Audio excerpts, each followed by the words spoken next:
याद रखना, किसी को अगर गलतफहमी हो, 500 वर्ष पहले बाबर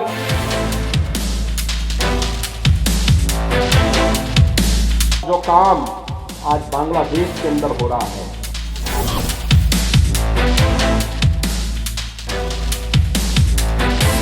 डीएनए एक जैसा है। उत्तर से लेकर दक्षिण तक पूरे भारत को जोड़ने का जो कार्य है, उस कार्य जिसने एक बार फिर से यूपी की सियासी तपिश को बढ़ा दिया है। दक्षिण तक पूरे भारत को जोड़ने का जो कार्य है, उस कालखंड में पुराने तेवर में वापस लौट आए हैं और विदेश में हो रहे लगातार दंगे फसादों पर जबरदस्त नकेल कसते हुए नजर आ रहे हैं। वह अपराधियों पर कोई भी रहम करते हुए नहीं नजर आ रहे हैं। 24 नवंबर को हुए संभल बवाल पर उपद्रवियों के लिए अधिकारियों के साथ बैठक करके खास प्लानिंग भी बनाई है और साथ साथ ये भी कहा कि संभल में हुए बवाल में उपद्रवियों का साथ देने वालों पर कठोरता के साथ निपटने के आदेश दिए हैं। मुख्यमंत्री योगी 43वें रामायण मेला का उद्घाटन करने अयोध्या पहुंचे। मुख्यमंत्री योगी आदित्यनाथ ने इशारों ही इशारों में भारत को जोड़ने का जो कार्य उस कालखंड में भगवान राम ने किया था, समाज को जोड़ने का कार्य, सामाजिक संगठन के माध्यम से राष्ट्र की एकता और उन्हीं के जो जीन्स हैं वो आज भी हैं। और क्या कुछ कहा, सुनिए। चंद मुट्ठी भर आक्रांता आकर के भारत को पद्दलित करने का दुस्साहस नहीं कर पाते। भारत के वीर योद्धाओं ने रौंद डालते, लेकिन हमारी आपसी एकता में बाधा पैदा करने वाले लोग वे सफल रहे और उन्हीं के जो जीन्स है वे आज भी हैं, जो जाति के नाम पर राजनीति करके सामाजिक ताने बाने को छिन्न भिन्न करने का प्रयास कर रहे हैं।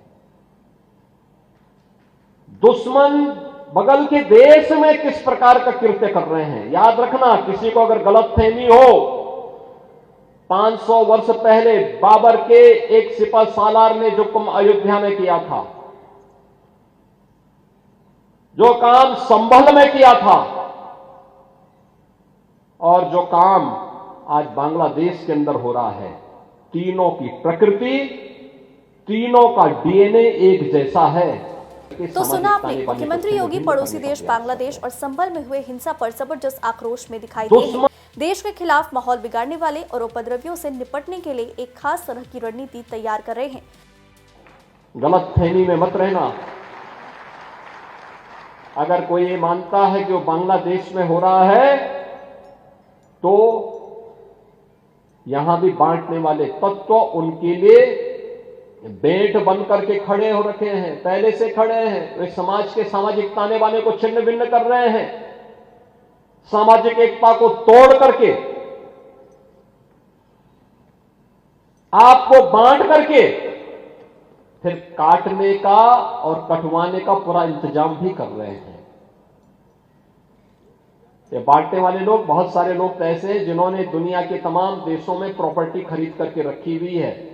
यहां संकट आएगा वहां भाग जाएंगे, मरने वाले मरते रहेंगे। योगी जी ने आज अयोध्या इस रामायण मेले के कार्यक्रम में यही कहा कि जिस प्रकार से बाबर और औरंगजेब 500 वर्ष पहले किया करते थे, आज वही संभल और बांग्लादेश में चल रहा है।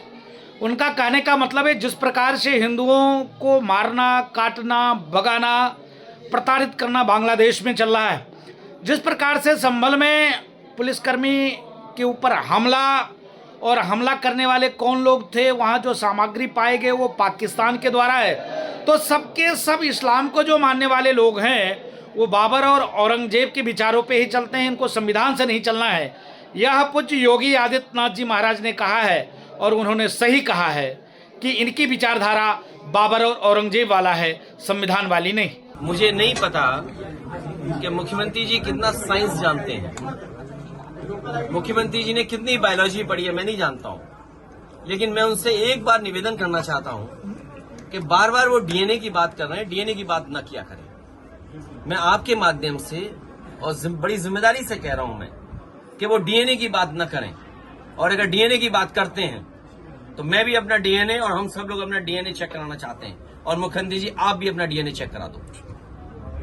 मैं भी चेक कराना चाहता हूं अपना डीएनए, और मुख्यमंत्री जी आप भी अपना डीएनए चेक करा दो। इसलिए मेरा निवेदन है कि डीएनए की बात मुख्यमंत्री जी को शोभा नहीं देती है। एक संत होकर के, योगी होकर के और भगवा पहनने के बाद उन्हें इस तरह की भाषा और इस तरह डीएनए की बात नहीं करनी चाहिए। देखने वाली बात तक पूरे भारत को जोड़ने का जो पक्षियों और देश के माहौल बिगाड़ने वालों पर क्या असर डालते हैं, ये एक बड़ा सवाल है। Text report JMT news.